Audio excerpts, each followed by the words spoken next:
क्या होता है जब रोजमर्रा की आम परेशानियों में अचानक से थोड़ा सा जादू मिल जाए। आज के इस विश्लेषण में हम डिजिटल मीडिया के एक बेहद दिलचस्प और सफल कंटेंट मॉडल को डिकोड करने वाले हैं।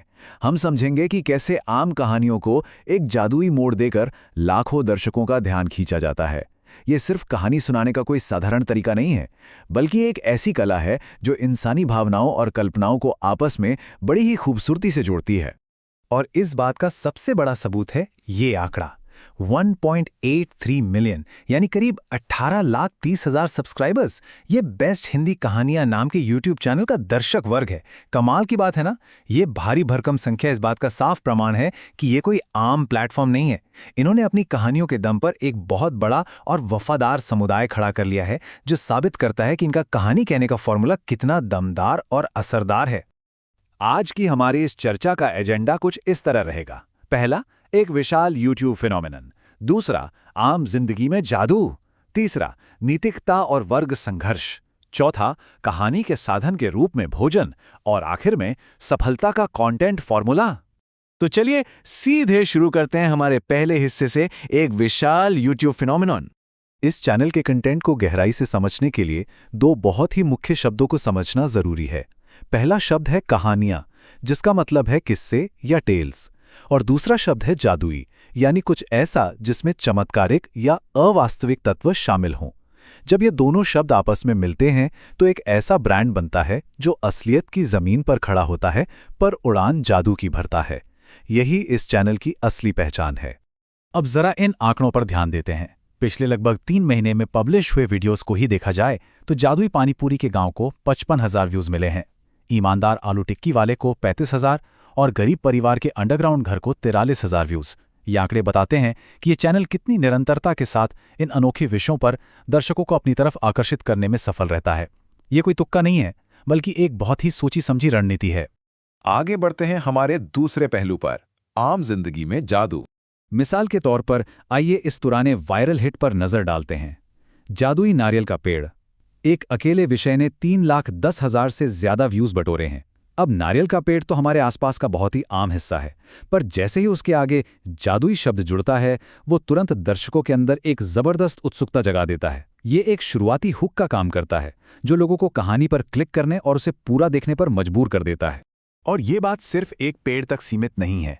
यहाँ देखकर अंदाजा लगाया जा सकता है कि कैसे ये चैनल आम चीज़ों को जादुई दुनिया के साथ मिलाता है, जैसे एक बोलने वाला तबला, 26 जनवरी की ड्रेस या फिर सर्दियों का अंडरग्राउंड घर।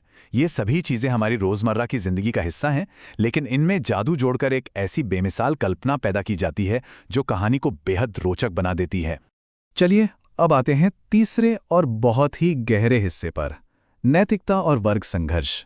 इन कहानियों के मेटा डेटा और टैग्स में एक बहुत ही साफ पैटर्न देखने को मिलता है, अमीर बनाम गरीब। कहानियों के अंदर ये आर्थिक अंतर एक बहुत ही ताकतवर नैरेटिव इंजन की तरह काम करता है। बिना किसी पक्षपात के अगर हम इसका विश्लेषण करें तो समझ आता है कि कैसे ये अमीरी गरीबी का फर्क कहानी में टेंशन, सहानुभूति और ड्रामा पैदा करने का एक बेहद सटीक टूल है। इस कॉपीराइटिंग पे थोड़ा गौर करते हैं।